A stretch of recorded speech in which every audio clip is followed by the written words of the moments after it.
No estoy loca. Lo repito todos los días frente al espejo porque durante un tiempo me hicieron dudar de mí misma. Yo sé quién soy. Siempre fui una mujer fuerte, independiente, de carácter. Crié a mis hijos prácticamente sola porque mi marido murió joven y trabajé como costurera más de 40 años. Nunca le pedí nada a nadie.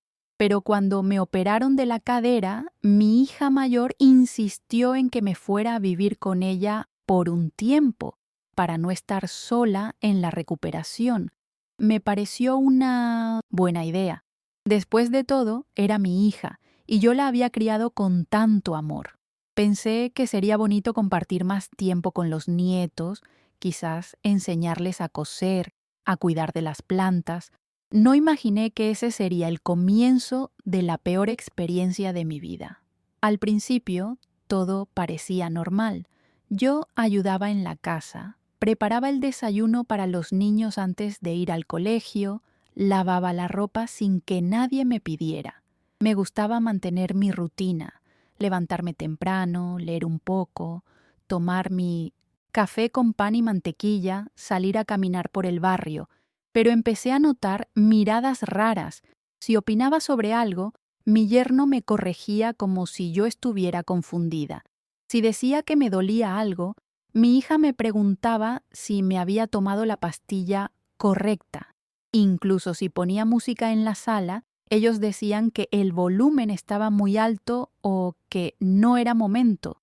Poco a poco fui sintiendo que cada cosa que hacía molestaba, que respiraba, y eso ya era demasiado. Una tarde, mientras cuidaba de los niños porque mi hija y su esposo salieron a una reunión, el más pequeño se cayó y se raspó la rodilla. Nada grave. Lo limpié con cuidado y le puse una curita, como hacía cuando mis hijos eran chicos, pero cuando ellos regresaron, mi hija se enojó porque, según ella, yo no la había llamado.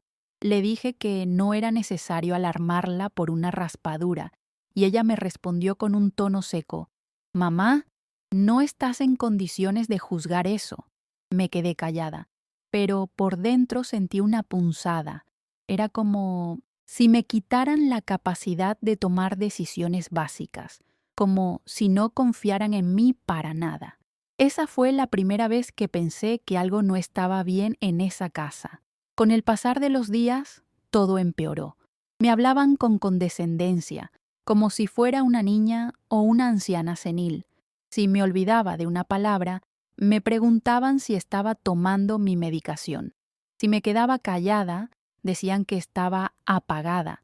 Si hablaba mucho, que estaba acelerada.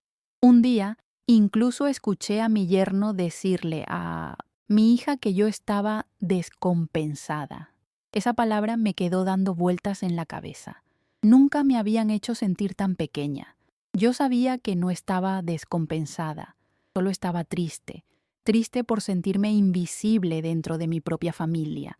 No le conté a nadie lo que estaba pasando. Me daba vergüenza. Pensaba que tal vez era yo, que estaba demasiado sensible o que me había vuelto insoportable sin darme cuenta. Pero, en el fondo, algo me decía que no era así. Una mañana, mientras lavaba los platos, escuché por casualidad una conversación entre Carolina y su marido. No sabían que yo estaba en la cocina. Él le decía que yo no estaba bien y que había que hacer algo antes de que se descontrolara. Carolina no lo contradecía, solo decía que le preocupaba mi salud mental. Sentí que el piso se me movía. ¿En serio pensaban eso de mí? ¿Mis propios hijos pensaban que estaba perdiendo la razón? Empecé a notar pequeños cambios después de eso. Me escondían la medicación, me cerraban la puerta del cuarto con llave cuando salían, me hacían preguntas raras como si quisieran probar mi memoria. ¿Qué comimos ayer, mamá? ¿Te acordás cómo se llama la vecina de enfrente? Todo dicho con una sonrisa falsa, como si fuera un juego. Pero no era un juego, era una prueba constante. Yo respondía lo mejor que podía, tratando de mantener la calma, pero por dentro estaba destruida. Nunca en mi vida me habían hecho sentir tan controlada. Era como si ya no fuera una persona, sino una carga, una molestia, algo que había que monitorear y contener. Una noche exploté. Había tenido un día muy duro, con dolor en la cadera, y encima Carolina me pidió que limpiara la cocina porque no había tenido tiempo. Le dije que me dolía mucho, que no me sentía bien, que necesitaba descansar, y entonces empezó una discusión. Me dijo que yo siempre me hacía la víctima, que desde que me mudé nada había mejorado en la casa, que estaba alterando la rutina de todos. Yo no lo podía creer. Le levanté la voz, por primera vez en meses. Le grité que era una malagradecida, que si estaba viva era gracias a mí. En ese momento, su marido se metió, me empujó hacia el sillón y me dijo: «Ya está, basta, esto se terminó». Sentí miedo, pero más que miedo, sentí una tristeza inmensa. Ese fue el momento exacto en que entendí que estaban buscando una excusa para deshacerse de mí. Al día siguiente, muy temprano, llegaron dos personas que no conocía. Se presentaron como personal médico.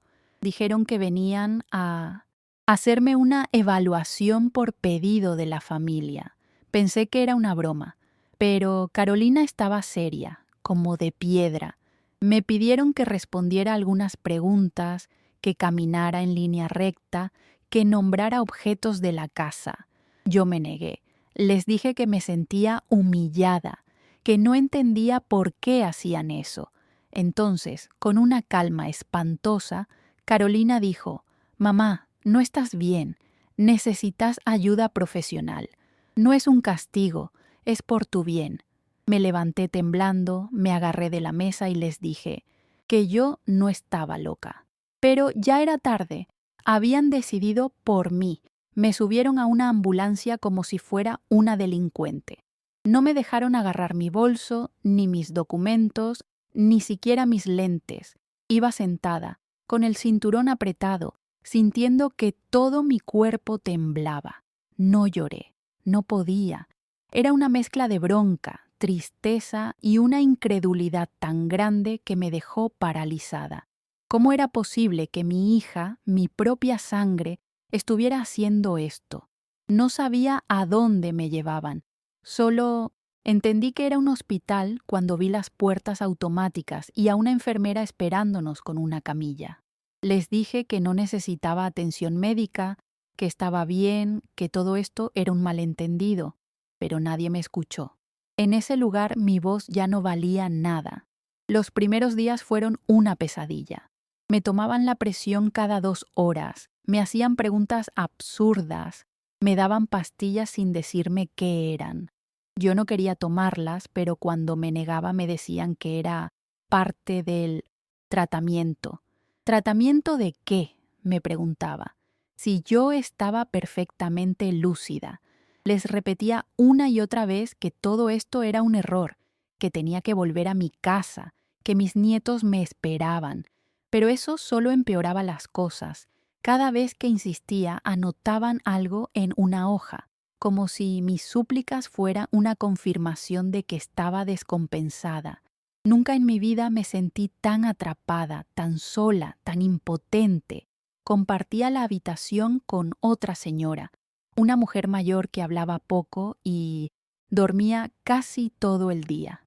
El ambiente era frío, sin ventanas, con una luz blanca que nunca se apagaba del todo. Me sentía en una cárcel disfrazada de hospital. Cada vez que venían a verme, me hablaban como si yo tuviera 5 años. «¿Cómo te sentís hoy, Teresa? ¿Tomaste tu pastillita? ¿Querés pintar un mandala?» Mandala. Yo quería mi casa. Quería salir a caminar, oler mis plantas, volver a tener una vida, pero cada día era igual al anterior. Lo único que me mantenía con algo de esperanza era una médica joven que venía una vez por día y me observaba en silencio. No decía mucho, pero me miraba distinto, no como a una paciente, me miraba como a una persona. Un jueves por la tarde, esa médica se sentó a mi lado y me preguntó: «¿Usted cree que está acá por un error?». La miré fijamente y le dije: «No lo creo». lo sé. Hablamos casi 1 hora. Le conté todo, desde la operación de cadera hasta la discusión con Carolina. Por primera vez en días, alguien me escuchó sin juzgarme. No me interrumpía, no tomaba notas, no me daba consejos, solo me dejaba hablar. Y al final, con una expresión seria pero tranquila, me dijo: «Voy a revisar su caso con calma, Teresa. Le prometo que esto no va a quedar así». No quise hacerme ilusiones, pero sentí que, por primera vez, algo podía cambiar. A partir de ese día, las cosas comenzaron a moverse de otra manera. La médica, que se llamaba Laura, empezó a hacerme preguntas más profundas. Me pidió permiso para llamar a una psicóloga amiga suya que trabajaba con adultos mayores. Me dijo que quería una segunda opinión. Yo acepté sin dudar. Tenía tanto miedo de que todo volviera a ser como antes, que cualquier posibilidad de salir de ese infierno me parecía un milagro. La psicóloga vino 2 días después, una mujer serena, amable, con ojos que transmitían calma.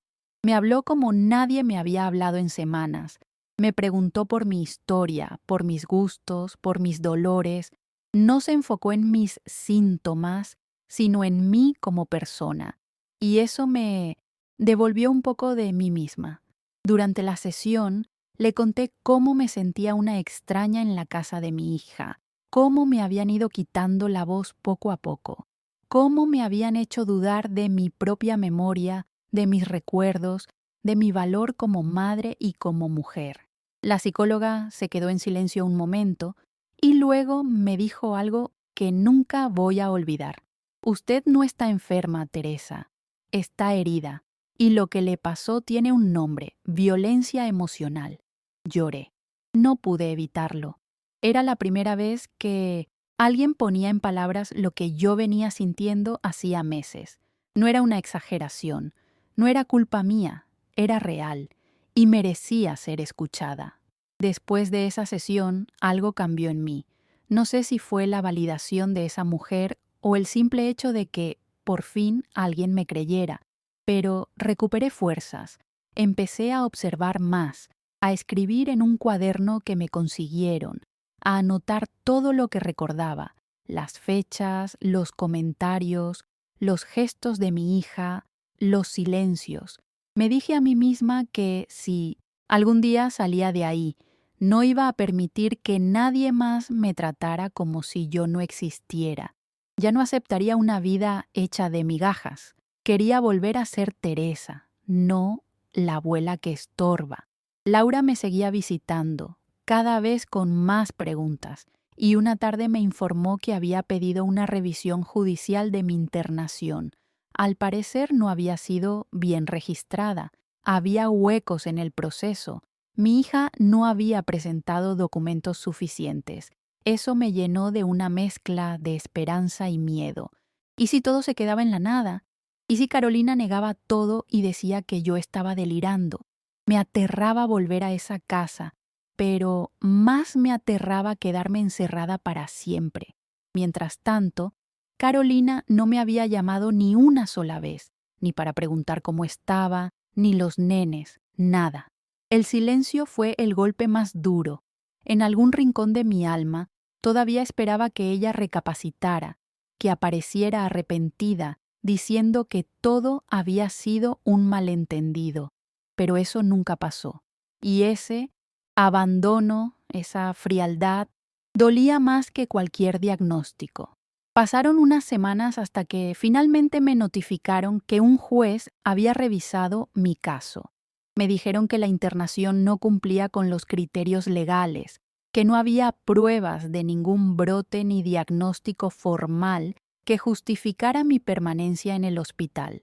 El informe de la psicóloga y las notas de Laura fueron fundamentales. Me senté en la camilla mientras una asistente me explicaba que estaba libre para irme, que podía decidir si volver a casa de mi hija o ir a otro lugar. Me temblaban las manos. No sabía si reír, llorar o salir corriendo. Después de todo lo que había vivido, la libertad se sentía irreal, como si me hubieran quitado un peso de encima. pero dejando la marca. No volví a casa de Carolina, no podía, no por odio, sino por dignidad. Me fui a vivir a un pequeño departamento que alquilé con parte de mis ahorros, esos que había guardado para emergencias. Esta lo era. Era la mayor emergencia emocional de mi vida. Al principio la soledad me asustaba. Me sentía frágil, como si cualquier cosa pudiera romperme, pero poco a poco fui llenando los espacios vacíos. Volví a coser, a regar plantas, a leer novelas policiales. Hacía años que no dormía tan bien, sin gritos, sin juicios, sin pasos, controlando cada movimiento. Por primera vez en mucho tiempo, estaba sola, pero en paz. Empecé a ir a un centro comunitario del barrio, donde daban talleres para adultos mayores. Al principio me daba un poco de vergüenza, sentía que todos iban a notar que yo era la vieja loca que salió del psiquiátrico. Pero nadie me miró así. Me recibieron con una sonrisa, con un café caliente, con preguntas sinceras sobre mi vida. Conocí a otras mujeres que también habían pasado por momentos duros, abandono, viudez, enfermedades, maltrato de hijos ingratos. Hablar con ellas me ayudó a entender que no estaba sola, que lo que me pasó no era un caso aislado, era más común de lo que imaginaba, solo que casi nadie se animaba a decirlo en voz alta. Una tarde, en uno de esos talleres, me dieron una hoja en blanco y me dijeron que escribiera lo que quisiera. Empecé a escribir mi historia, no como venganza ni como queja, sino como una forma de sanar. Al terminar de escribir las primeras páginas, me di cuenta de que algo en mí se había acomodado, como si, al poner las palabras en el papel, las heridas perdieran fuerza. Todavía tengo miedo a veces, todavía sueño con esos días encerrada, con la cara de Carolina, mirándome como si no me conociera. Pero también tengo la certeza de que sobreviví, y eso, a mi edad, no es poca cosa. Una vez por semana, Laura me llama para saber cómo estoy. Me dijo que siguió de cerca todo el proceso porque algo en mis ojos, desde el primer día, le gritaba que yo no estaba enferma. Le agradezco siempre que puedo. Si no fuera por ella, no sé cuánto tiempo más habría estado encerrada, ni si hubiese tenido fuerzas para resistir. A veces me pregunto qué hubiera pasado si yo no hubiera levantado la voz aquel día, si me hubiera tragado la bronca como hice tantas otras veces. Tal vez todavía estaría en ese lugar, perdiendo lentamente mi identidad entre diagnósticos falsos y pastillas innecesarias. Aprendí que callarse, a veces, también es una forma de desaparecer. Lo más duro fue aceptar que mi hija ya no me quería cerca, o al menos no como soy. Tal vez le molestaba que siguiera teniendo ideas, opiniones, presencia. Tal vez esperaba una abuelita dócil, callada, que sirviera sin reclamar. Pero yo no soy eso. Nunca lo fui. Me duele haberla perdido, sí. Me duele no ver a mis nietos, no saber si me extrañan o si ya me olvidaron. Pero también entiendo que hay vínculos que, aunque sean de sangre, pueden hacerte daño. Y que a veces la mayor muestra de amor propio es alejarse de quien no sabe respetarte. A veces me siento tentada a llamarla, a mandarle un mensaje, a intentar una última conversación, pero luego recuerdo cómo me miró cuando firmó esos papeles, cómo desvió la vista cuando me subían a la ambulancia, cómo no movió un dedo mientras me medicaban como si fuera un estorbo. Y se me pasa. Hay heridas que no se curan con palabras. Se necesita tiempo, distancia y, sobre todo, dignidad. Hoy elijo cuidar de mí, hacer mi mercado sola, preparar mi propio almuerzo, decidir si salgo o si me quedo en casa leyendo. Son pequeñas decisiones, sí, pero son mías, y eso, después de todo lo que viví, es libertad. Hace poco me crucé con una vecina de la infancia de Carolina. Me preguntó por ella con cariño, sin saber nada de lo que había pasado. Le dije que hacía tiempo que no nos veíamos. no quise entrar en detalles, no porque me avergonzara, sino porque aprendí que no necesito justificarme. La gente siempre quiere entender quién fue la víctima y quién el culpable, pero a veces no hay blanco y negro, solo hay dolor, y del dolor cada uno sale como puede. Yo salí reconstruyéndome a pedacitos, y aunque a veces esos pedacitos siguen temblando, estoy entera, más entera que nunca. Un domingo por la mañana, mientras regaba las plantas del balcón, me di cuenta de que estaba cantando una melodía tonta, de esas que una tararea sin pensar, y entonces me puse a llorar, no por tristeza sino por alivio. Hacía mucho tiempo que no me sentía tan ligera, tan mía. En esa lágrima había de todo: la abuela humillada, la madre traicionada, la mujer encerrada, pero también la Teresa libre, la que seguía de pie. Lloré mientras la manguera seguía corriendo agua, mientras el sol me daba en la cara, mientras los autos pasaban allá abajo, ajenos a todo. Era yo sola, viva y cantando. Decidí escribir este relato porque sé que no soy la única. Hay muchas mujeres como yo, mujeres que han sido silenciadas, infantilizadas, descartadas por sus propias familias cuando ya no les sirven. Nos llaman locas, exageradas, dramáticas, pero lo único que queremos es que nos respeten, que nos escuchen, que nos miren a los ojos y vean que aún estamos acá, que seguimos pensando, sintiendo, soñando, que no por tener arrugas o bastón dejamos de ser personas. Y si este video llega a alguna abuela que esté pasando por lo mismo, le digo: no estás sola, no estás equivocada y no estás rota. Desde que recuperé mi espacio, empecé también a recuperar mi historia. Volví a revisar cajas con fotos antiguas, cartas que me mandaba mi hermana desde el interior, dibujos que mis hijos me hacían cuando eran chicos. Todo eso me ayudó a recordar quién era antes de que intentaran convencerme de que estaba confundida, de que ya no servía. Redescubrí esa Teresa que sabía resolver cualquier problema con un hilo y una aguja, que organizaba ferias en el barrio, que sabía reírse hasta de sus propias desgracias. Me abracé a esa versión de mí misma con más fuerza que nunca, porque si no me abrazo yo, ¿quién más lo va a hacer? Un día decidí escribir una carta, no para enviarla, sino para vaciar todo lo que me quedaba dentro. Le escribí a Carolina con calma, sin rencor. Le conté lo que sentí, lo que sufrí, lo que me pregunté durante todas esas noches en el hospital. Le dije que la amaba, pero que no podía permitir más que me hicieran daño. Le dije que si alguna vez decidía verme, tendría que ser desde el respeto, desde la verdad, no desde la manipulación o la culpa. Guardé la carta en un cajón. No sé si algún día la leerá, pero haberla escrito fue como cerrar una puerta que estuvo demasiado tiempo entreabierta, dejando pasar frío. No sé si algún día volveré a tener una relación con Carolina.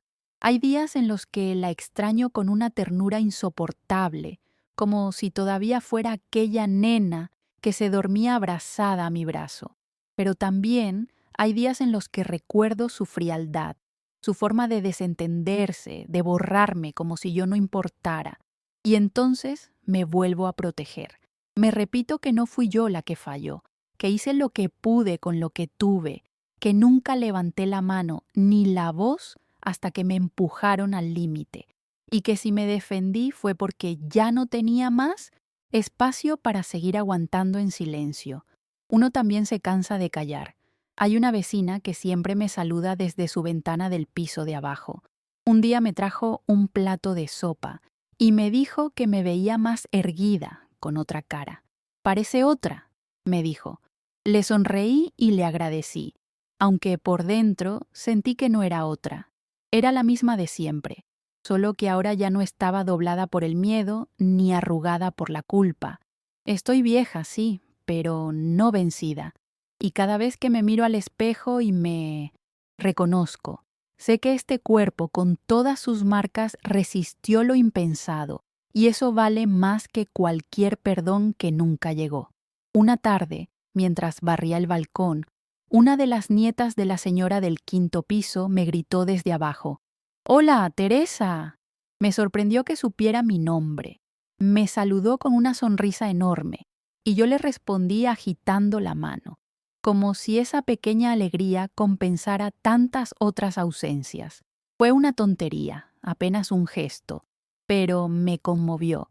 Me recordó que todavía había personas que veían en mí algo más que una carga, que todavía existía gente capaz de mirar sin prejuicios, sin etiquetas.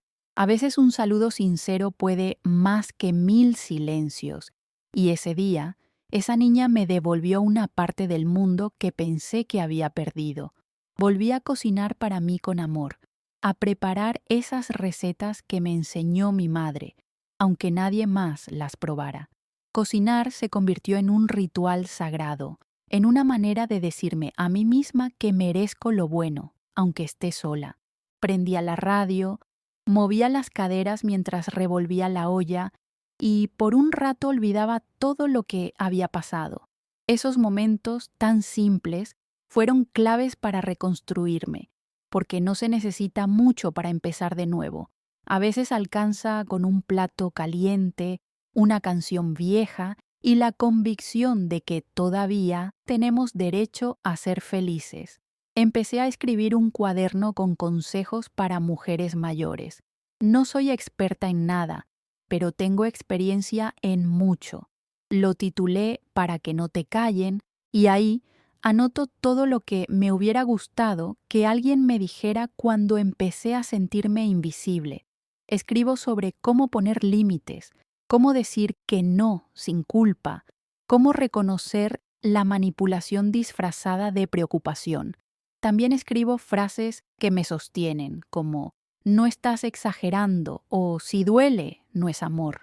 A veces me siento ridícula escribiendo esas cosas, pero luego me acuerdo de mí, de la Teresa de hace un año, y pienso, si a ella le hubiera llegado un cuaderno así, tal vez todo habría sido distinto.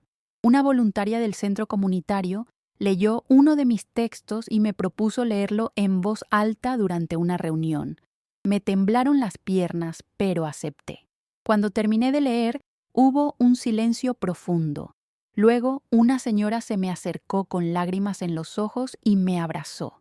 Me dijo que había sentido cada palabra como si fueran suyas, que su nuera la hacía sentir igual, pero que nunca se había animado a decirlo. Ese abrazo me confirmó algo. Mi dolor no fue en vano. Si mi historia puede servir para que otra mujer se despierte, se defienda, se libere, entonces todo este infierno tuvo un propósito. Hace poco soñé con Carolina. En el sueño era una niña otra vez. Venía corriendo hacia mí con las manos llenas de flores, riéndose, llamándome mamá, como cuando era chica. Yo me agachaba para abrazarla y, justo antes de tocarla, ella desaparecía. Me desperté con el pecho apretado, empapada en lágrimas. No fue una pesadilla, fue una tristeza profunda, de esas que te hacen sentir hueca, porque una parte de mí sigue queriendo a esa versión de mi hija, a la que me pedía que le peine el pelo, a la que me dejaba notas en la heladera con corazones dibujados. A veces me pregunto dónde se perdió esa nena, o si fui yo la que se perdió intentando sostenerlo todo. Desde entonces decidí no luchar más contra la tristeza. Si llega, la dejo pasar. Ya no me esfuerzo en fingir que todo está bien. Hay días buenos, días grises y días en los que volvería a meterme bajo las sábanas y no salir. Pero ahora sé que sentir no me hace débil, me hace humana. Y después de tanto tiempo, fingiendo fortaleza, abrazar mi vulnerabilidad fue lo más valiente que hice. No necesito ser la abuela perfecta ni la madre sacrificada. Solo necesito ser Teresa, con mis arrugas, mis errores, mis recuerdos rotos y mis ganas de seguir caminando. aunque sea despacito. Un mediodía, mientras tomaba mate en el balcón, recibí una llamada de un número desconocido. Dudé en atender, pero lo hice. Era la psicóloga que me había evaluado en el hospital. Me dijo que había estado pensando mucho en mí, que mi caso la había marcado. Hablamos un rato largo. Me contó que, desde entonces, comenzó a revisar con más cuidado las historias clínicas de pacientes derivadas por sus familias, especialmente mujeres mayores. Usted me abrió los ojos, me dijo. Me emocioné. Sentí que mi voz, esa que intentaron silenciar, había servido para algo más grande. A veces creemos que estamos gritando en el vacío, pero nunca sabemos quién está escuchando. Esa llamada me dejó pensativa todo el día. Me hizo recordar lo importante que es que alguien te crea, que alguien te mire y diga «te entiendo», sin pedirte pruebas, sin ponerte en duda. Por eso sigo escribiendo, sigo yendo al centro, sigo hablando, porque si me callo, gana el miedo. Y ya viví demasiado tiempo tragándome palabras que quemaban por dentro. Ahora las suelto, las comparto, las convierto en puentes para otras mujeres como yo. No soy una heroína. Soy una señora común que vivió algo injusto, pero decidí no quedarme quieta. Y con eso, para mí, alcanza. Algunas noches me despierto con el corazón agitado, como si todavía estuviera en aquella habitación blanca del hospital. Me cuesta volver a dormirme. Me levanto, me preparo un té, me siento frente a la ventana y me quedo mirando las luces de la ciudad. A veces pienso en todo lo que no dije, en todo lo que aguanté por miedo a perder el amor de mi hija, pero también pienso en lo que gané al hablar, en la calma que encontré en esta soledad que al principio dolía, pero que ahora me abraza sin exigirme nada. Es duro aceptar que, a veces, la familia no es sinónimo de refugio, pero cuando lo entendés, podés empezar a construir el tuyo propio, aunque sea en silencio. Cada vez que alguien me pregunta cómo estoy, no digo bien por compromiso. Pienso la respuesta. Y muchas veces digo, estoy mejor que antes, porque es verdad, aunque me falten personas, aunque extrañe voces, aunque arrastre cicatrices, estoy mejor, porque ahora me pertenezco, porque nadie decide por mí, porque cada paso que doy, por más pequeño que sea, es mío. Y eso, para alguien que fue tratada como un objeto, como una carga, como un estorbo, es un triunfo. No necesito grandes finales. Me basta con saber que hoy mi historia sigue siendo mía. Hace unos días, una chica del barrio me reconoció en la verdulería. Me dijo que había visto mi relato en internet, que lo compartieron en un grupo de mujeres. Me abrazó sin decir mucho más. Yo me quedé quieta, sorprendida, sintiendo cómo ese gesto me acariciaba por dentro. Jamás imaginé que contar mi experiencia iba a tocar a otras personas, y sin embargo, ahí estaba, recibiendo un abrazo de una desconocida como si fuéramos viejas amigas. Me fui con el corazón tibio. Esa noche dormí como un bebé, no por la fama, no por el reconocimiento, sino porque supe que ya no tenía que esconderme más. Pensé que cuando todo esto terminara, iba a quedar marcada para siempre. Y quizás sí, pero ya no como la loca que querían inventar. Ahora soy la mujer que salió del encierro, que sobrevivió a la traición más dolorosa y que eligió vivir sin permiso. No tengo todo resuelto. A veces me siento frágil, a veces extraño más de lo que admito, pero todos los días me levanto, me preparo mi desayuno, riego mis plantas y sigo. Y eso, aunque parezca poco, para mí es un acto de resistencia, porque seguir viviendo con dignidad después de que intentaron quitártela es el mayor acto de libertad. Hoy miro hacia atrás y me cuesta creer todo lo que pasó. A veces pienso que fue una película, una historia ajena, algo que no me pudo haber pasado a mí, pero me pasó. Y no tengo explicación para muchas cosas. No sé en qué momento mi hija dejó de verme como su madre. No entiendo cómo pudo firmar esos papeles sin temblarle la mano. No sé si algún día buscará contactarme o si mis nietos preguntarán por mí. Hay silencios que no tienen respuesta, pero lo que sí sé es que no estoy loca. Nunca lo estuve. Solo quería que me respetaran, pero eso fue demasiado para ellos. Y ahora, si llegaste hasta acá, te pido que no te vayas sin hacer algo. Suscríbete al canal, compartí esta historia si conoces a alguien que necesite escucharla y deja tu comentario, porque lo que me pasó a mí le puede pasar a muchas. Y porque solo cuando hablamos en voz alta, cuando dejamos de callar por vergüenza o por miedo, es que empezamos a cambiar las cosas. Gracias por escucharme. Soy Teresa. Tengo 72 años y esta vez nadie me va a volver a encerrar.